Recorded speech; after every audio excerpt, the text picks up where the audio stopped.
These 6 elements influence how we feel, how we move, how we learn, how we perform, how we adapt, and how we recover. You can have the correct diagnosis, the correct therapist, and the correct treatment, and the correct exercise, and still not improve as expected. This is happening every day, and it does not mean that you always have the wrong exercise. It does not mean that the therapist is bad, and it does not mean that the pain is imaginary. It may mean that one exercise is trying to work inside the whole human system, and this system is not ready for responding. Imagine a person with back pain. This person has already received several different exercise programs, but the person sleeps only 5 hours a night, eat too little, sit still the most of the day and feel mentally overloaded, and is constantly worried about the pain. In that situation, is one more back exercise than needed? Probably not. Now imagine another person, a person where this person sleeps well, eats enough, has good energy, feels mentally well, and has just had an ACL operation. This person does not need a complete lifestyle change. This person mainly needs a specific and progressive rehabilitation program for the knee. The same 6 elements are important for both people, but the main problem is different. And the first priority should always be different. In this video, I'll show you 6 main elements through which we can influence our body and our brain. They affect pain, healing, physical capacity, stress, performance, recovery, and quality of life. And during this video, I'll give you a simple and practical tool for every element. At the end, I'll bring it all together in one system, and this is a system that you can use yourself. It's a system that you can use with your clients. The purpose is simple, that to find the main imbalance, to choose the first right action, and to stop spending all our time on the small details while much larger problem is being ignored. The 6th element I'm talking about is breathing, sleep, diet, physical activity, brain activity, and sensory input. Knowing the 6 names is easy. The important part is to understand how they work together and to knowing which element to change first. Almost everything we can do with our body and brain can be placed within one or more of these 6 elements. When we walk, run, lift weight, stretch, or practice an exercise, we use physical activity. When we learn, plan, remember, worry, solve problems, or focus, we use brain activity. When we eat and drink, we give the body energy, protein, carbs, fat, vitamins, minerals, and fluid. When we hear, touch, smell, taste, balance, and feel movement, we receive sensory input. Breathing supports the exchange of oxygen and carbon dioxide. Breathing can also help us by changing tension, attention, and our present level of activation.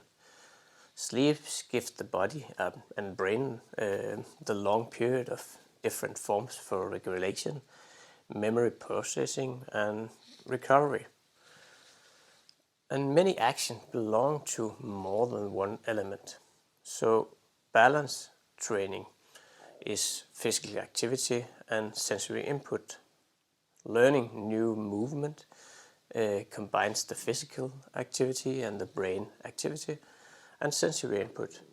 Meditation may improve or involve breathing, brain activity, and sensory input. A walk in nature may include movement, breathing, vision, sounds, daylight, balance, and mental rest. So the 6 elements are not separate boxes. They work together. Poor sleep may affect energy, appetite, concentration, physical performance, and pain sensitivity. Too much physical load may affect sleep, energy. Too little physical activity may affect the strength, confidence, mood, and physical capacity. And mental pressure may affect sleep, breathing, attention, and pain.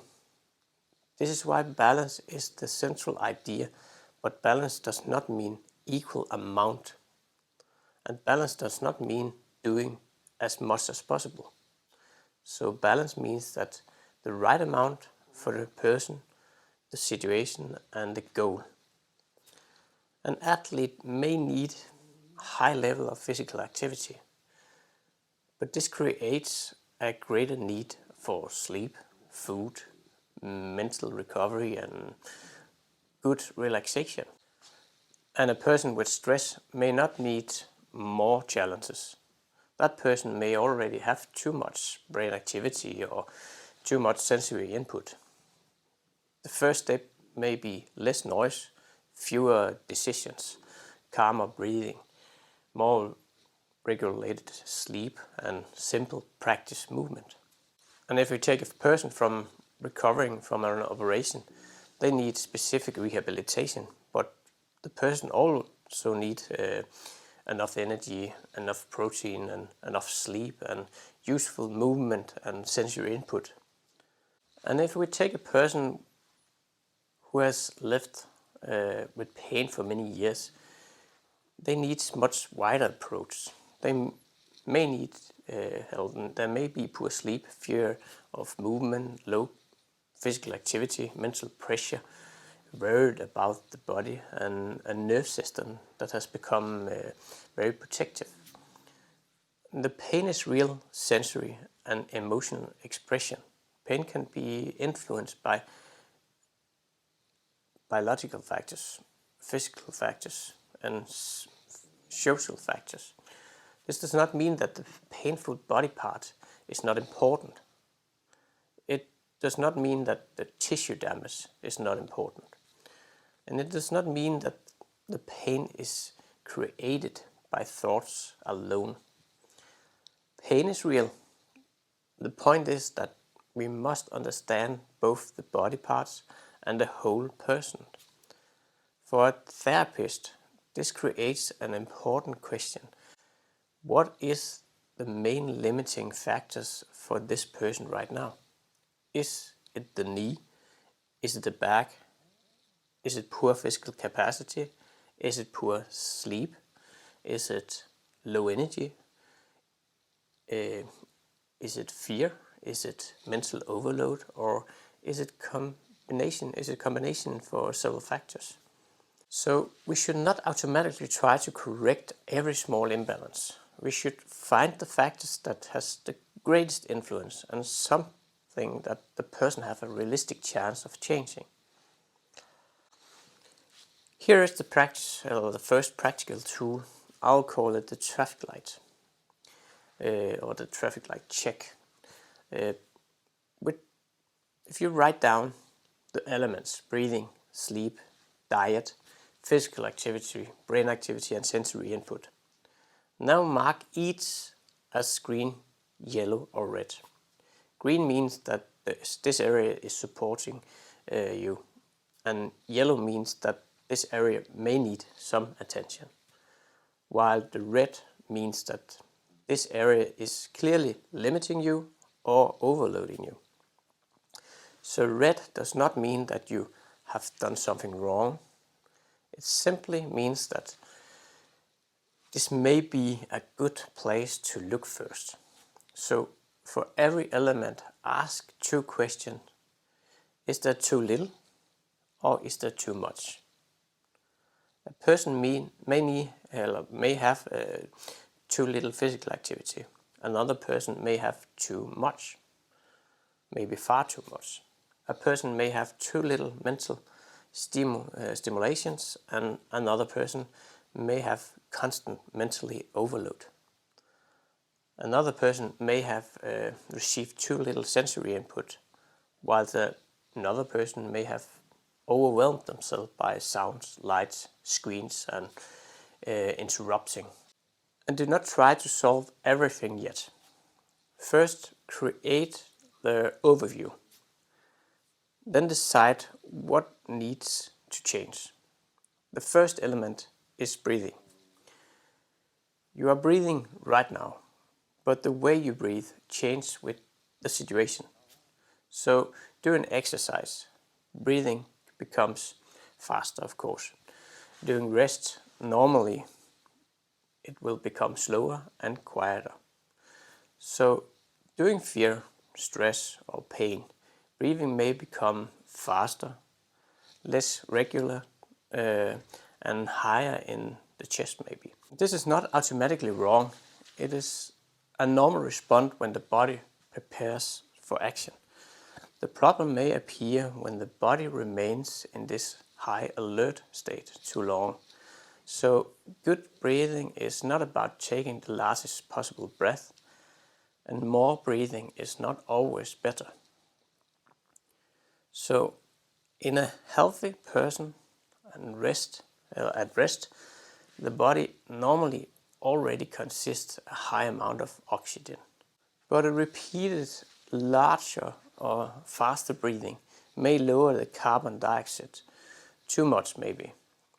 And this may contribute to dizziness, tingling in your fingers, restlessness, tension, or feeling that it is difficult to get enough air. So the goal is not to maximum the breathing. The goal is to have a breathing that matches the situation. And breathing is special because it's both automatically and voluntary. It normally happens without any attention, but we can also change it on purpose. So this gives us a simple way to influence our present state. So slow and comfortable breathing may help reduce tension and make some people feel calmer and more settled. But the breathing is not cure for every condition, and there is not a single perfect breathing rhythm for every person. The diaphragm is the main breathing muscle. When the diaphragm moves, pressure changes inside the chest, inside the abdomen, and it works together with the ribs, the abdominal, and the pelvic floor, and the muscle around and the spine, of course.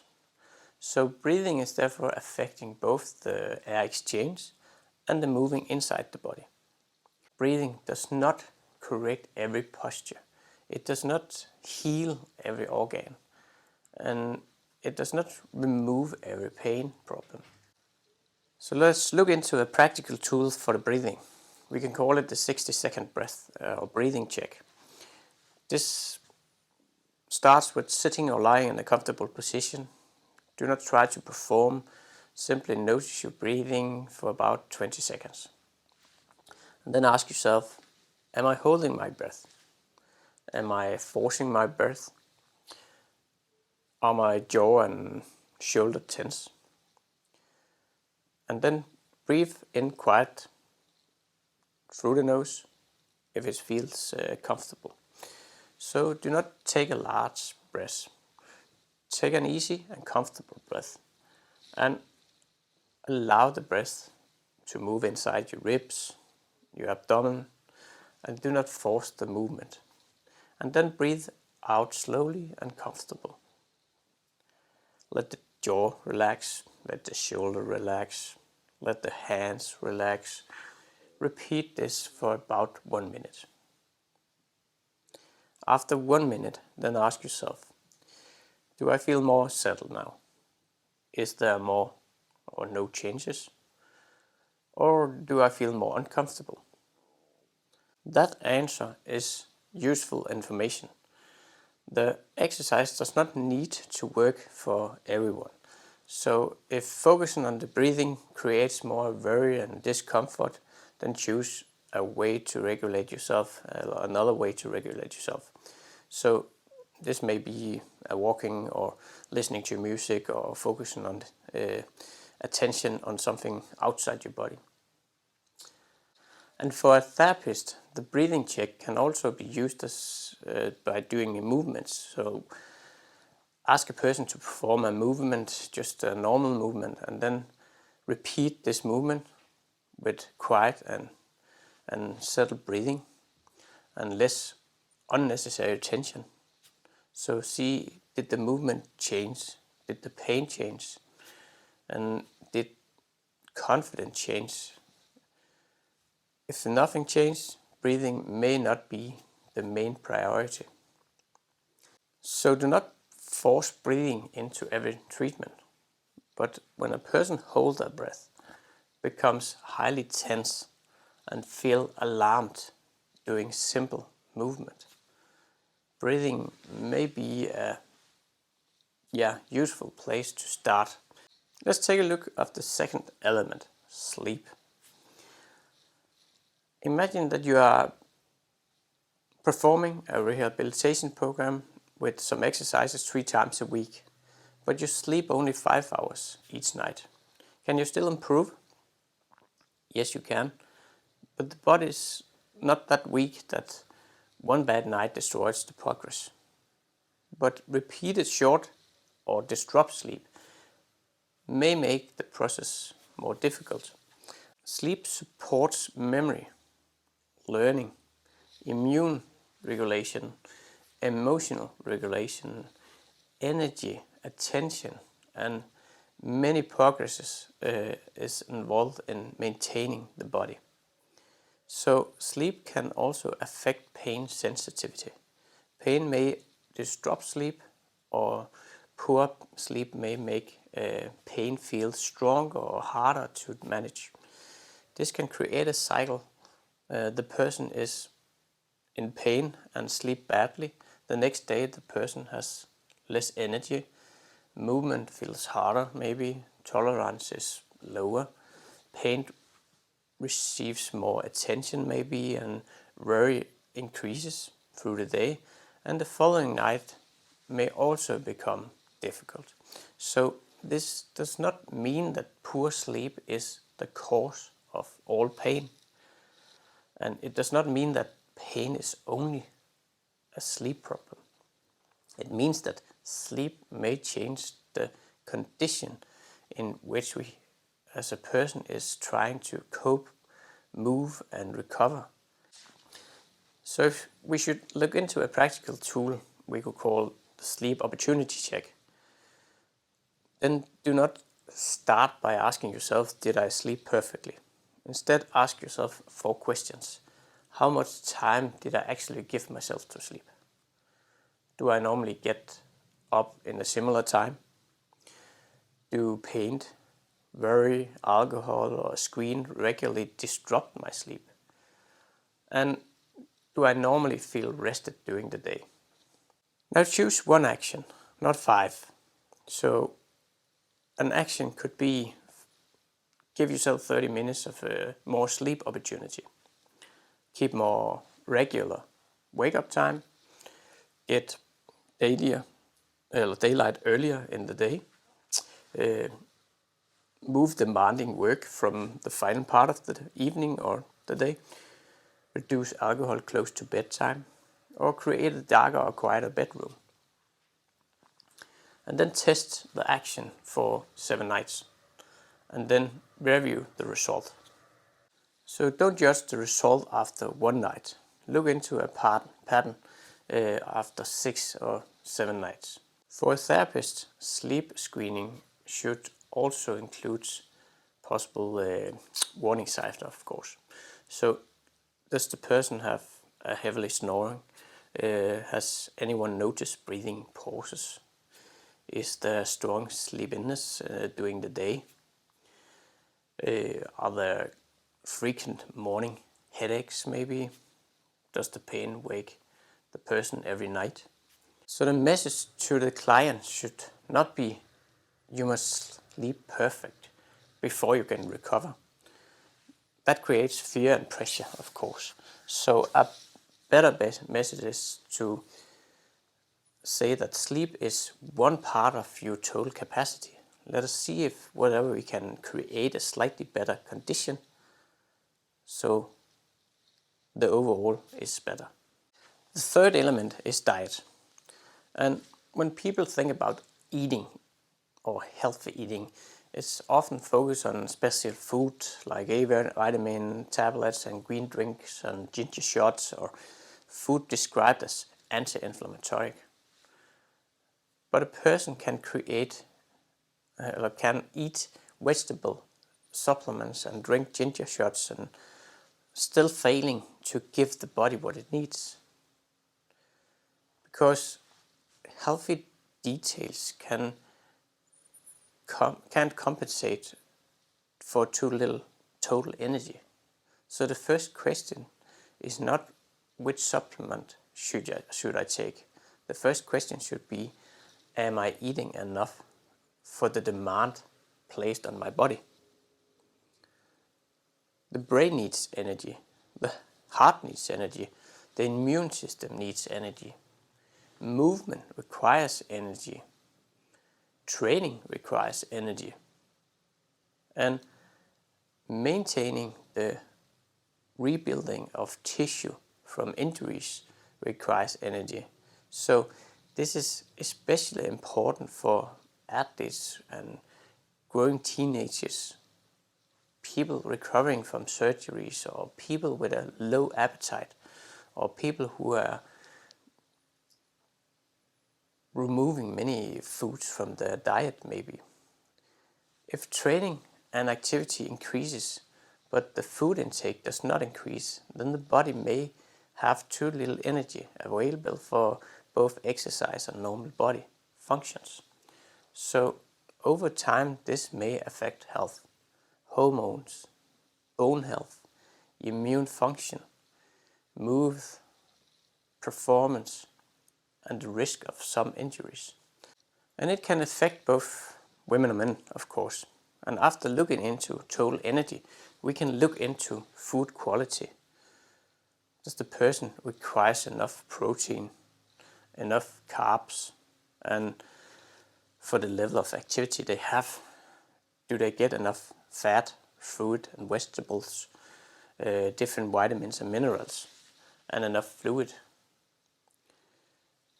Protein supports the maintaining of building muscle and other tissues, while the carbs provides the important source of energy, especially during hard physical activity.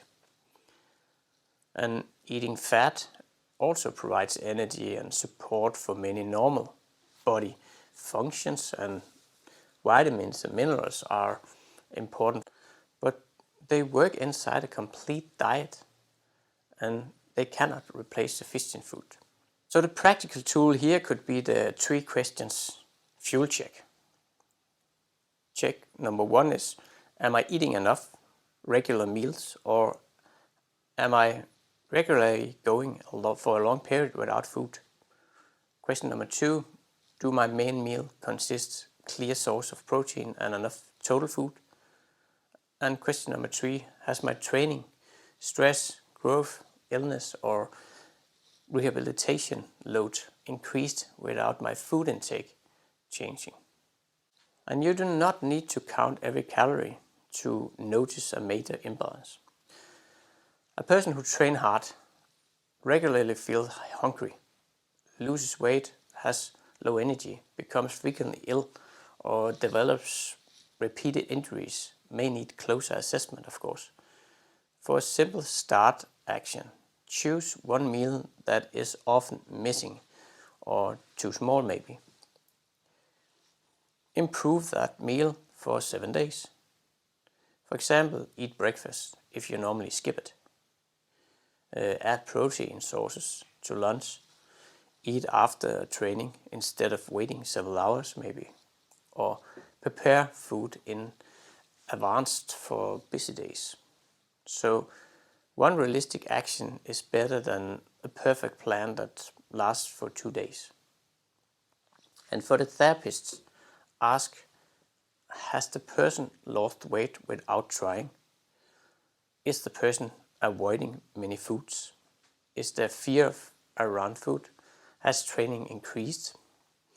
Is there enough energy during the day? Are injuries happening repeatedly? Eating disorder, unexplained weight loss, suspected low energy availability, a major digestive problem need the right professional specialist, of course. And the therapist does not need to become the specialist. The therapist should be able to notice a possible barrier and refer to the necessary. So the main message is fuel first and find the detail seconds. The fourth element is physical activity. And for many people with injuries and pain, this is the area where it requires the most attention. But physical activity includes much more than rehabilitation exercises. It includes walking, standing, taking the stairs, gardening, cycling, strength training, running, playing, sports, and specific rehabilitation. Physical activity provides a signal, and the body then responds to the signal. If we want more strength, we need sustainable strength stimuli. And if we need a better fitness, we need a sustainable cardio stimuli. If we want better balance, we need to train and practice the balance. And if we want to return to running, we must gradually prepare the body for running. Sleep and food cannot replace the physical stimuli, but physical training cannot replace food and sleep. So develop comes from the relationship between the demand and the capacity. This is one of the most useful ideas in rehabilitation. Demands and capacity. Demands is what we can ask the people to do, and capacity is what the person can currently tolerate and perform. So when the demand is far below capacity, there may be too little stimuli to develop. When demand is repeatedly far above the capacity, the person may experience larger increase in symptoms, fatigue, and reducing confidence or need new problems maybe. The aim is not zero demand. The aim is a useful demand that the person can adapt to. And this is why the perfect exercise is often less important than the correct doses. So the same exercise can be useful at one dose and far too difficult on another dose. 10 bodyweight squats may be appropriate for one person, and for another person 10 squats may be too much. And for an athlete, 10 bodyweight squats may provide almost no useful stimuli. So the exercise name is not enough, of course. We also need to know the load, the range of movement, the speed, the number of repetition, the number of set, the rest periods, the how often the exercise is performed. So for long-term pain, there is rarely no magical exercise that is correct for everyone. A back muscle does not know whether the exercise came from Pilates, yoga or strength training, physical therapy or a gym program. It responds to the physical demand placed on it. So this does not mean that the exercise choice is unimportant. Exercise should match the condition, the person, the goal, the stage, the rehabilitation. After an ACL operation, the knee needs planned progression. So movement, strength, control, running, jumping, changing directions, eventually sport-specific training, maybe healing time matters, swelling matters, strength matters, the type of operation matters. So a person with a new operation should not simply choose a random exercise because the movement is good. Specific rehabilitation is still important. The 6-element module does not replace specific rehabilitation. It helps create better conditions. So let's take a look into the practical tool for physical activity. I call it the Repeatable Baseline. So choose a meaningful activity. It may be walking or strength exercise, cycling, running or rehabilitation movements. Find an amount that creates a useful challenge but can be repeated. And the goal is not to test your maximum every time. The goal is to create a stable starting point. Then perform the activity and observe 3 periods during the activity. A few hours after activity and the following day after, ask yourself, did the symptoms stay manageable? Did they settle again? Am I able to repeat the activity? Or am I clearly worse and less functional the following day? So a temporary increase in symptoms does not automatically mean that we have a new damage. But a large one or lasting increase may tell us that we need to adjust. And the exact rule depends on the injury, the operation and the medical situation, of course. So when the baseline is stable, we can change one factor and only one. Add a few more repetition, maybe a little more weight, a slightly longer walk, a little more speed, or a slightly more difficult movement, and then observe and respond again. Do not change everything at once. That make it impossible to understand what the body is responding to. So for the therapist, this creates 5 useful questions. What does the person need to return to? What is the present capacity? What is the present demand? Is the program creating enough stimuli? And can the person perform it constantly?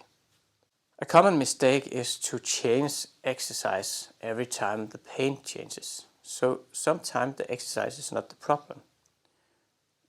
The dose may be the problem. So the person may also have slept badly, worked 12 hours, eating too little or completed far more activity than usual. So before replacing the exercise, review the complete load the person has. The 5th element is brain activity. A person can be sitting completely still while the brain is working at a very high level with high intensity. So the brain activity includes learning, planning, remembering, focusing, making decisions, solving problems, and worrying and monitoring symptoms and processing the emotions. And like physical activity, brain activity can be too low, appropriate to or too high.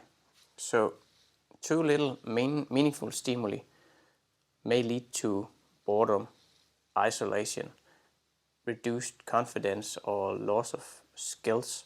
And too much mental demands may lead to mental fatigue.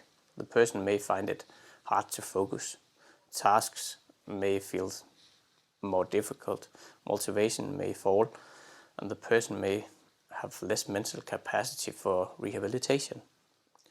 This does not mean that mental work automatically creates physical injuries. But the mental fatigue may affect the feeling of effort, attention, decisions, and physical performance. Mental load is therefore a part of the total load. So imagine a football player who comes directly from an important examination, or a client who has spent 10 hours of solving problems at work, or a person with pain who checks the painful area every few minutes. Is it worse? Does the movement hurt? Have I damaged it? What does the sensation mean? The body may be still, but the brain is not resting. For people with long-term pain, the meaning given to pain can also influence behavior. Consider two thoughts. The first thought is, my back hurts, so every painful movement must be damaging my spine. The second thought is, my back is sensitive today. I may need to adjust the load, but I can still move. The pain is real in both situations, but the two thoughts may lead to different actions. The first thought may lead to fear of tension, avoidance, and loss of confidence. The second may support adjustment and gradually returning to activity. This does not mean that we can think pain away. It means that information, past experience, expressions, the fear can influence how we respond to pain. So we can use a practical tool, and we can call it the mental load budget. Divide the day into 3 parts: morning, afternoon, and evening. For each part, rate the mental demand as low, medium, or high. So now look into the whole day. Is every part high? Is there any periods where the brain is not solving a problem, or watching a screen, or making decisions, or monitoring symptoms? If its entire day is high, then add a short period with lower mental demands. This may be 10 minutes without work, a simple walk without the phone call, listening to a calm music, completing a familiar practical task, or sitting outside without trying to solve anything. This is not about emptying the mind and the brain, and it is not another performance task. It is a simple change in demands. And for someone with pain, another useful tool is attention shift. Notice when all your attention is placed on the painful area. Then generally move some attention towards the task. So where am I going?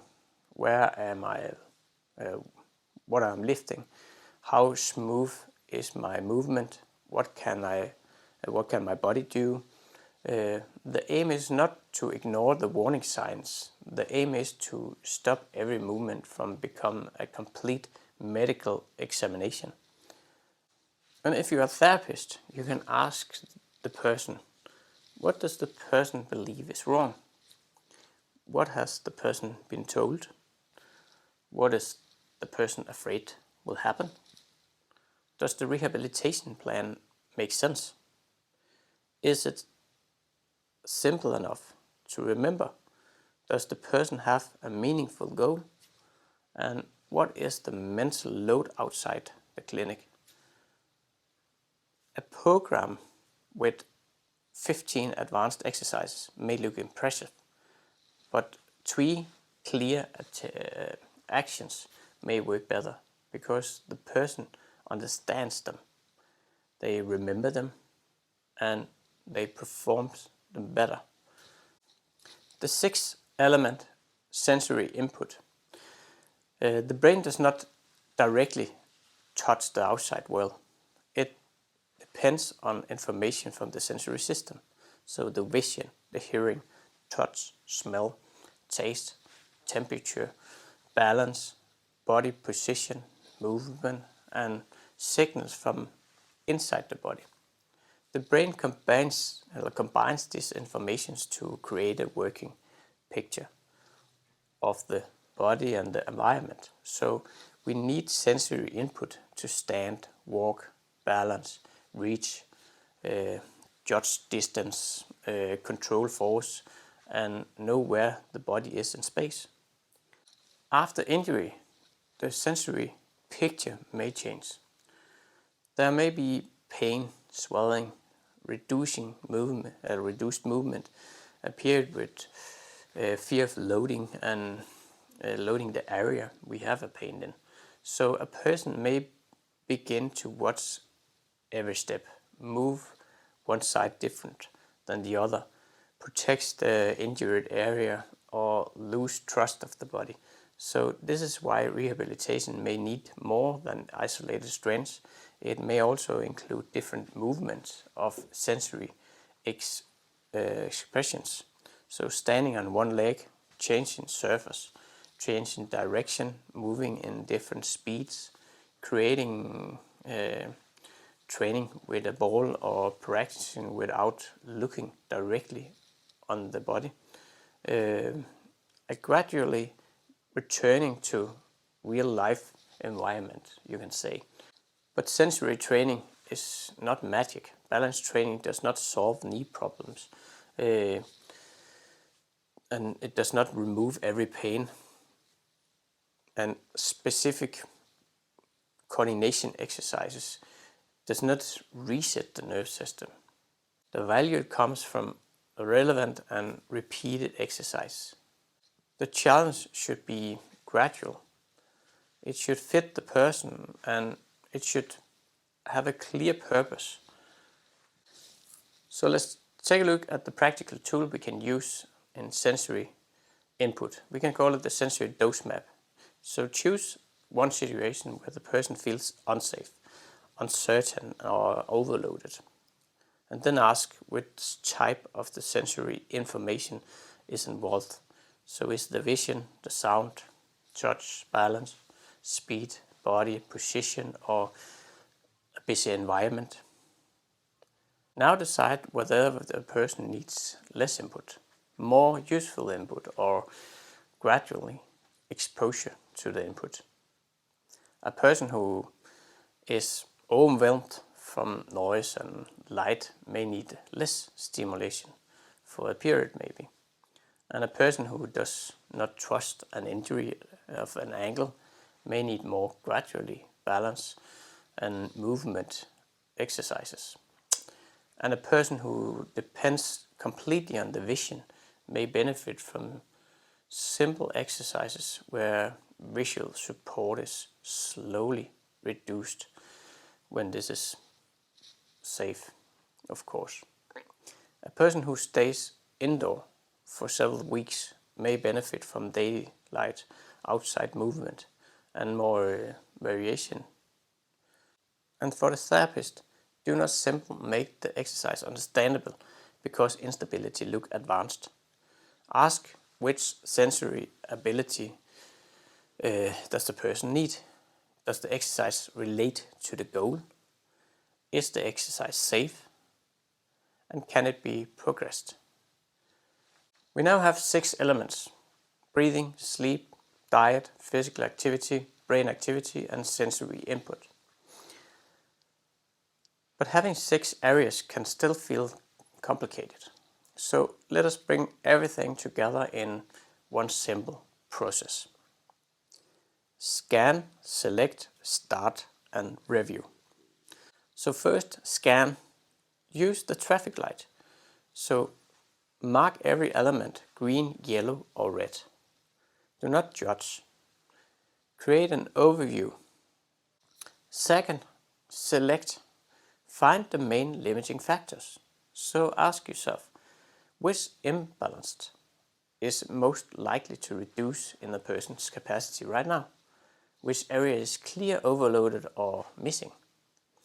And which area can reasonably be changed maybe?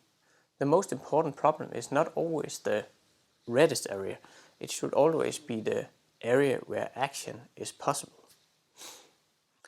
And third, we are going to start by choosing one action, not a complete new life. One action could be a 60 seconds breathing exercise before a difficult movement. It could be 30 minutes of more sleep opportunity, a regular lunch, a repeatable walking baseline, 10 minutes with lower mental demands maybe through the day, or gradually balance exercises. The action should be clear enough that the person knows exactly what to do. So sleep better is not a clear action. To go to bed 30 minutes earlier for 7 nights is a clear action. Exercise more is not a clear action. Walk for 10 minutes after lunch on 5 days is a clear action. Reduce stress is not a clear action. Take 10 minutes without work or message or after arriving at home is a clear action. Fourth, the review, of course. After 1 week, then ask yourself, did the action happen? Did it improve my energy, confidence, sleep, activity, or availability for completing my rehabilitation? Was the action too difficult? Was it too easy? Should it continue? Should I progress, or should I find another element to become the priority? And now let us return to the two people from the start. The first person has had back pain for several years. The person sleeps 5 hours a night, eats irregularly, moves very little, feels mentally overloaded, and is afraid of movement. A detailed back exercise may still be useful for this person, but it may not be the first or only answer. The first plan may be a small and repeatable walking baseline, a little more sleep opportunity maybe, and a clear explanation that pain does not always mean new damage. Do not do anything at once, but 1 or 2 realistic changes into a start. Now consider the other person after the ACL operation. Sleep is good, diet is good, mental health is good and stable. The person has support and are motivated. In this case, physical rehabilitation is likely the main priority. The knee needs specific and progressive training. The other 5 elements support that training. They do not replace it. This is the key point. So the model does not tell us that every person needs the same treatment. It helps us identify what is limiting the person. For someone with a specific injury and otherwise good balance, specific rehabilitation may be the answer. But for someone with long-term pain, there's several major imbalance. One more isolated exercise may not be the answer. The model also does not replace medical assessments. So, new severe pain, major trauma, progressive weaknesses, unexpected weight loss, fever, loss of bladder, or severe breathing problems maybe, or other worrying symptoms requires, of course, the appropriate medical assessment.